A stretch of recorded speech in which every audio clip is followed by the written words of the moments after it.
In this tutorial, we will see that how you can convert your Roblox credit into Robux in just few easy steps.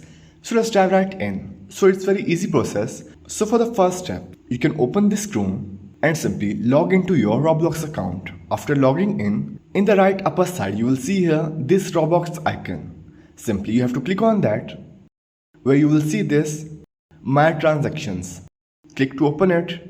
After opening this, you will see here this type of dashboard where to convert your Roblox credit into Robux, you have to click on that Buy Robux.